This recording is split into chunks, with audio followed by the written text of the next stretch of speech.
मैया अर्थात पार्वती मैया के गले की माला खिसकी और सीता मैया के आंचल में गिर गई। यहीं पर सीता मैया को पार्वती जी का आशीर्वाद प्राप्त हो गया।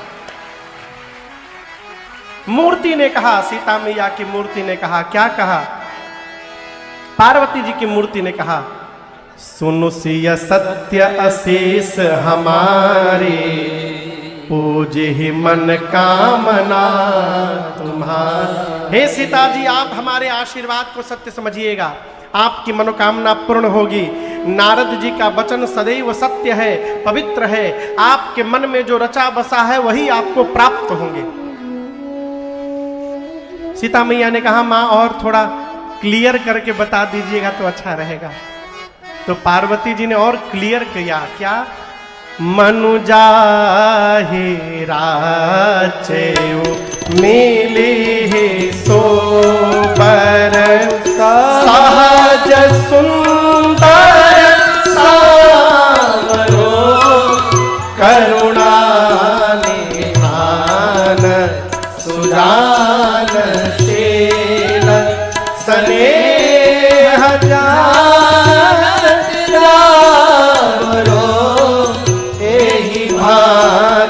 गौरी अशीष सुनी सही कहिया हर सियनी, तुलसी भवानी पूजे पुनि पुनि मुनि कमल मंदिर चली, तुलसी भवानी तुलसी भवानी तुलसी भवानी पूजे पुनि पुनि। पार्वती जी ने क्या कहा? मनुजा ही राचेऊ, आपके मन में जो रचा है, मिली ही सोबर, वही बर आपको मिलेंगे। कौन? सहज सुंदर, जो सहज सुंदर है वो मिलेंगे। सीता मैया ने कहा, माँ थोड़ा और क्लियर करिए। तब पार्वती जी ने एकदम स्पष्ट कर दिया, सहज सुंदर सांवरो, जो सांवले वाले हैं वो मिलेंगे। सीता जी आप जानती हैं वो कौन है? माँ बोली, आप बताइए माँ। करुणा निधान, वो करुणा के भंडार है, सुजान सज्जन है, शीलवान है। और सीता जी स्नेह जात रारो, वो राम जी आपके स्नेह को ठीक से जानते हैं। ये बतिया बुझा रहा है। भगवान ही एक ऐसे हैं माई बाप जो हमारे प्रेम को ठीक से जानते हैं, वही एक जानते भी हैं, और कोई जानत उनत नहीं है। सीता मैया सुनी, गदगद हो गई। सखियों के साथ बारंबार पूजन की। दर्शन करिए, पूजा पहले कर चुकी थी, मनोकामना पूरी हुई तो तुलसी क्या है? पूजी पुनि पुनि। उसी समय कई बार पूजन किया माँ ने। ये क्या कथा कहती है? मनोकामना पूरी हो जाए तो पूजन बंद नहीं करना चाहिए, मनोकामना पूरी हो जाए तो पूजन और बढ़ा देना चाहिए।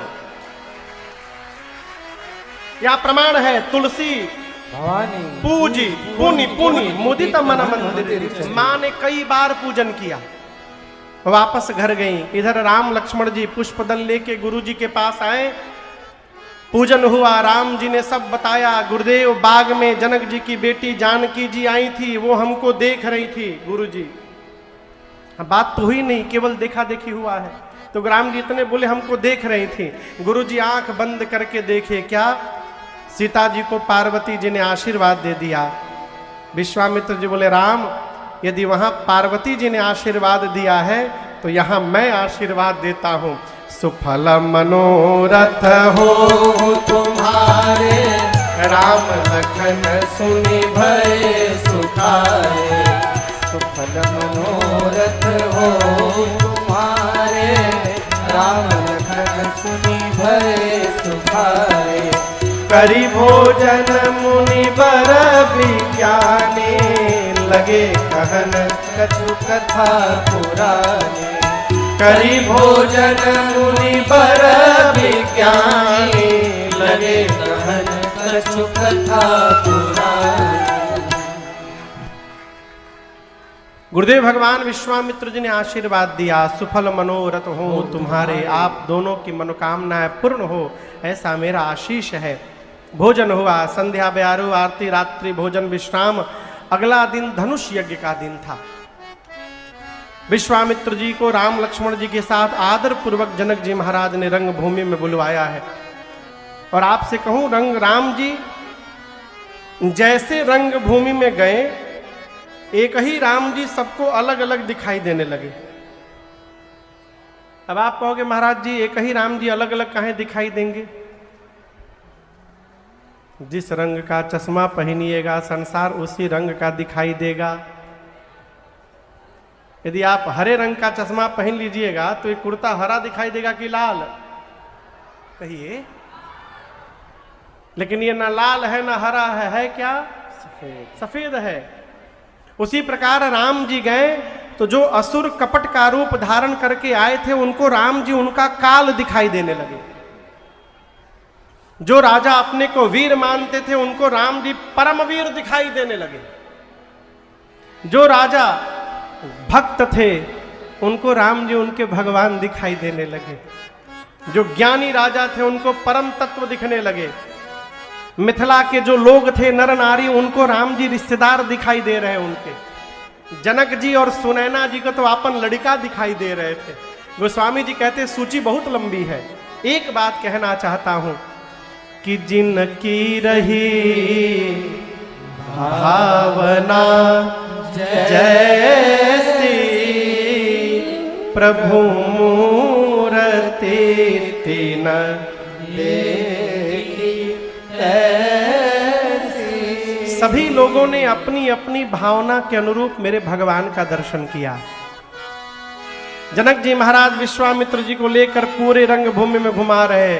गुरुदेव ये देखिए यहाँ पर ऐसी व्यवस्था बनाई है, यहाँ पर गुरुदेव ऐसी व्यवस्था हो गई है, यहाँ पर ऐसी व्यवस्था की है। सब जगह विश्वामित्र जी एक ही वाक्य कहते थे, अद्भुत अद्भुत अद्भुत, भली रचना मुनि नृपसन कहे।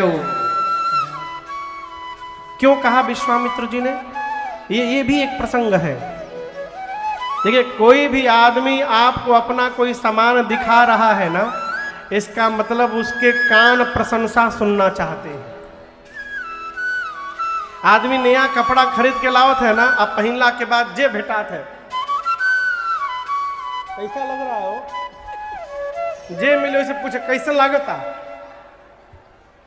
आ जहां क्यों कहते बेकार लागता एकदम, फिर वो देखबो ना करियो ओकरी ओर।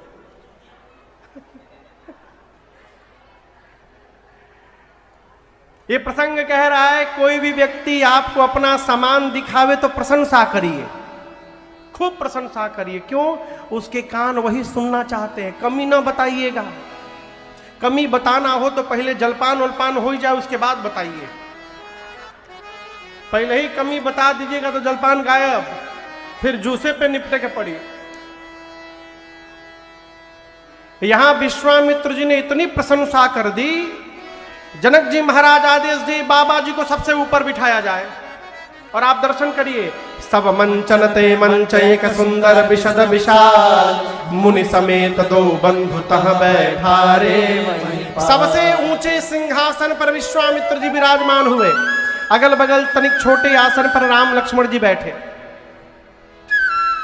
जनक जी महाराज ने सीता मैया की सखियों को आदेश दिया कि रंग भूमि में किशोरी जी को लेकर आया जाए। जैसे आदेश मिला, सखियां चारों ओर से मेरी मां को घेर कर, मां के हाथ में जयमाल है, सखियां लेकर आई। सखियां गीत गाती हैं, मां से कहती हैं, अरे चलो मग धीरे धीरे राज दुलारे चलो मग धीरे धीरे, राज दुलारे चलो मग धीरे धीरे, राज दुलारे चलो मग धीरे धीरे, राज दुलारे राज दुलारी ठुमक पग धारे, राज दुलारी ठुमक पग धारे, राज दुलारी ठुमक पग धारे, राज दुलारी ठुमक पग धारे, अरे सब हिल जावन हारे चलो मग धीरे धीरे, राज दुलारे चलो मग धीरे धीरे, राज दुलारे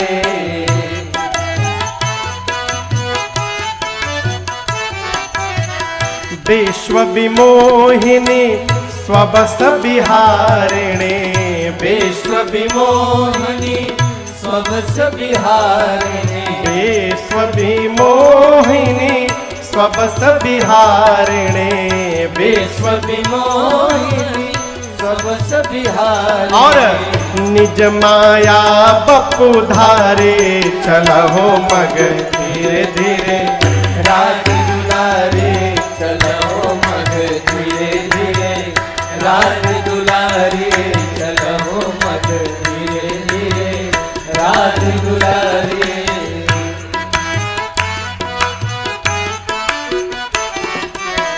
सुर नर मुनि सब रूप निहारे, सुर नर मुनि सब रूप निहारे, सुर नर मुनि सब रूप निहारे, सुर नर मुनि सब रूप निहारे, कोटि कला विधि न्यारे चलो मग धीरे धीरे, राज दुलारे चलो मग धीरे धीरे, राज दुलारे चलो मग धीरे धीरे, राज दुलारे चलो मग धीरे धीरे, राज दुलारे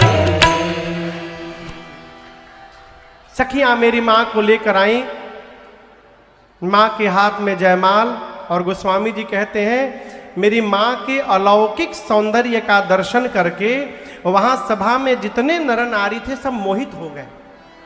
देख रूप मोहे नर नारी, सीता मैया आकर अपनी माँ सुनैना जी के निकट खड़ी हो गई। अब जनक जी महाराज ने अपने बंदी जनों को आदेश देते हुए कहा कि सभा के मध्य में उपस्थित होकर समस्त राजाओं के मध्य मेरे प्रण को सुनाया जाए।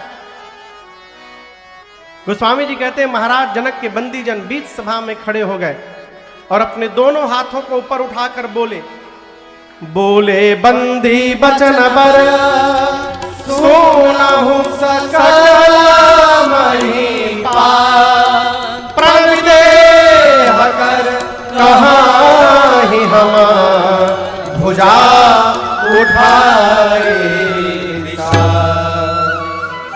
बंदी जनों ने विशाल भुजाओं को ऊपर उठाकर कहा, दीप दीप से आए आप समस्त राजा महाराजा, जितने राजा इस सभा में आए हैं आप सभी राजाओं के भुजाओं का बल यदि चंद्रमा के बराबर है तो शंकर के इस पिनाक को राहु समझिएगा, राहु है ये। ध्यान से देखिए, ये वही पिनाक है जिसकी कठोरता आज पूरे विश्व में विदित है। ये वही पिनाक है जिसको रावण और बाणासुर ने स्पर्श तक नहीं किया। आज इस राज समाज में आप में से जो भी राजा इस धनुष को उठाकर झुकाकर इसकी प्रशंसा चढ़ाकर इसको तोड़ेगा, त्रैलोक्य में उस राजा की कीर्ति फैलेगी। और हम कहते हैं हमारे महाराज श्री जनक जी की लाडली श्री जानकी जी बिना मन में कुछ विचार किए उस वीर का वरण कर लेंगी, यही हमारे महाराज जनक की प्रतिज्ञा है।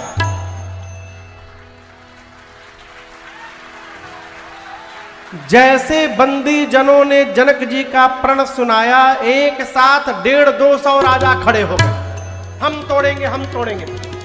बंदी जनों ने कहा बैठिए सब लोग, एक साथ मिलके तोड़ियो। बारी बारी आइए, सबको अवसर मिलेगा। सबसे पहले आसन पर जो राजा बैठे थे, बंदीजन ने कहा चलिए आप प्रयास करिए। गोस्वामी जी कहते हैं जैसे अनुमति मिला राजा खड़े भय और सबसे पहले अपन धोती बांधे ठीक से, परिकर बांधी उठे अकुलाई। जाने के पहले तनिक व्यायाम किए, मुकुट सीधा किए और मन ही मन अपने इष्ट देव को प्रणाम किए। प्रभु जा रहा हूं, कृपा करिएगा हमसे टूट जाए। उस सभा में कम से कम 10,000 राजा थे। कितने राजा? 10,000। जब एक राजा अपने भगवान से प्रार्थना किया कि प्रभु हमसे टूट जाए, तो जो 9,999 राजा बैठे थे वो अपने अपने भगवान से बोले प्रभु बचाइएगा, इससे न टूटने पावे कहीं। अब कहां एक राजा, कहां हजारों राजा। गोस्वामी जी कहते हैं जैसे राजाओं को आदेश मिलता है तमाकी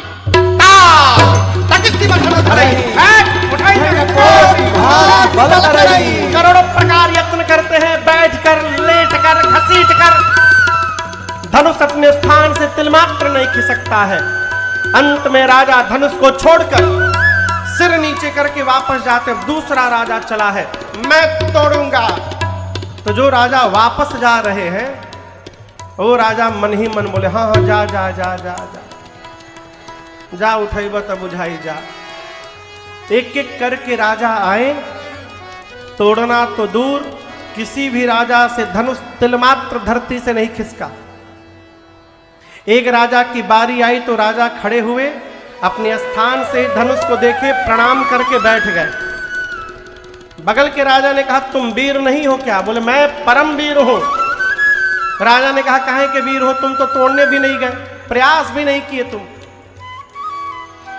उस राजा ने कहा देखिए, जिनका विवाह होने वाला है सीता जी, वो भूमि से जन्म ली हैं, भूमिजा कहलाती हैं, और हम राजा हैं, हम भूपति कहलाते हैं। इस संबंध से सीता जी हमारी बेटी हो गई। हम यहाँ बेटी से विवाह करने नहीं आए हैं, हम बेटी को आशीर्वाद देने आए हैं। गोस्वामी जी कहते जिनके कछु विचार मन माही, चाप समीप महीप न जाए। गए नहीं। किसी भी राजा से जब धनुष नहीं खिसका तो राजाओं ने तुरंत मीटिंग की, मिल के तोड़ दिया जाए। इतना बढ़िया फार्मूला निकाले हैं लोग, सब लोग जुटिया जाओ एक संग है, लेकिन कितनों मिलियो कुछ होने वाला नहीं है। राजाओं ने कहा मिल के तोड़ देते हैं, 10,000 राजा। एक राजा ने कहा मिल के तोड़ देंगे तो बिहावा केकरा संग होई। एक राजा ने कहा पहले टूटने दो, उसके बाद हम आपस में युद्ध कर लेंगे और जो विजेता होगा उससे विवाह हो जाएगा। राजाओं ने कहा स्वीकार है। 10,000 राजा। कितने राजा? 10,000। ए जी भूपा सहस दस कहे बारा, भूप सहस दस कहे बारा, लगे उठावन करे नटारा, लगे उठावन करे नटारा, लगे उठावन करे नटारा। 10,000 राजा प्रयास किए, परंतु उसके बाद भी धनुष तिलमात्र नहीं खिसका। सभी राजा धनुष के हाथों अपनी कीर्ति वीरता गंवा करके अपने आसन पर सिर झुका करके बैठ गए। आपको बताऊं, ये दृश्य देखकर श्री जनक जी महाराज आवेश में आ गए। जनक जी खड़े भय, पूरा शरीर क्रोध में कांप रहा है। जनक जी बोले दीप दीप से आए आप समस्त राजा महाराजा, आप में से कोई भी राजा ये नहीं बोल सकता है कि मैंने उनको बुलाया है यहां पर। आप सभी राजा आए सुनी सुनी जो पन ठाना, आप सभी मेरे प्रण को सुन सुनकर यहां पर अपने आप आए हैं। और ये न समझिए मैं पहचान नहीं रहा हूं कौन नहीं आया है। देवता आए हैं वेश बदलकर, दैत्य आए हैं, मनुष्य आए हैं, नाग भी आए हैं। मैं सबको पहचान रहा हूं। क्या कह रहे थे? क्या कह रहे थे? अभी तोड़ देंगे, शर्म करिए। तोड़ना तो दूर, आप में से किसी भी राजा ने धनुष को तिल मात्र भी नहीं खिसकाया धरती से। मेरी बेटी सुंदर है और ये कीर्ति वर्ण करने योग्य है, परंतु मुझे तो आज ऐसा प्रतीत होता है कि ब्रह्मा जी ने इस धरती पर ऐसा किसी को बनाकर भेजा ही नहीं जो इस कीर्ति का वर्ण कर सके जीवन में। ध्यान से सुनिएगा, आज के बाद कोई भी राजा ये नहीं कहेगा कि मैं वीर हूं। मैं जनक जान गया, धरती वीरों से रिक्त हो चुकी है। क्या बैठे हैं? तजहु आस निज निज गृह जाहु। विवाह का आस छोड़िए और अपने घर वापस लौटिए। यदि मैं आज प्रण का त्याग करता हूं तो मेरे जीवन भर की कीर्ति कलंकित हो जाएगी। यदि प्रण पर टिका रहता हूं तो मेरे आंखों के सामने मेरी बेटी कुंवारी रह जाएगी। मैं जनक जानता कि धरती पर एक भी वीर नहीं बचा। मैं कहता हूं ऐसी प्रतिज्ञा करके संसार में उपहास का पात्र कदापि नहीं होता। मैं जब पहली बार जनक जी ने कहा कि आज के बाद अपने आप को कोई वीर नहीं बोलेगा, ऐ लक्ष्मण जी सुन के तमतमा उठे, क्रोध में भर गए। राम जी ने देख करके इशारा किया, लक्ष्मण जी शांत हो गए। लक्ष्मण भैया सोचे कि राम जी भैया है, गुरुदेव है, अवश्य कोई ना कोई उत्तर देंगे ये लोग जनक जी को। लेकिन अभी जैसे लक्ष्मण भैया का क्रोध शांत हुआ, तब तक जनक जी ने दूसरी बार ललकार दिया कि जाओ जनते भुनि भट भुवि भाई, ताओ पन करि होते न हताई। जानता धरती में एक भी वीर नहीं रहा, ऐसी प्रतिज्ञा करके अपना उपहास कदापि नहीं होने देता मैं। दूसरी बार जब जनक जी ने वीरत्व को ललकारा, लक्ष्मण जी बर्दाश्त नहीं कर पाए। गोस्वामी जी कहते हैं भैया बैठे थे, होठ फड़फड़ाने लगे, नेत्र से मानो अंगार बरसने लगा। लक्ष्मण जी खड़े भय, राम जी को प्रणाम करके बोले भैया क्षमा करिएगा, रघुवंश का एक छोटा सा बालक जिस सभा में उपस्थित हो जाए, ब्रह्मांड में किसी की क्षमता नहीं, बोल दे धरती पर कोई वीर नहीं रहा। आपके रहते जनक ने कैसे कह दिया? कहे जनक जसी अनुचित बाणी, कहे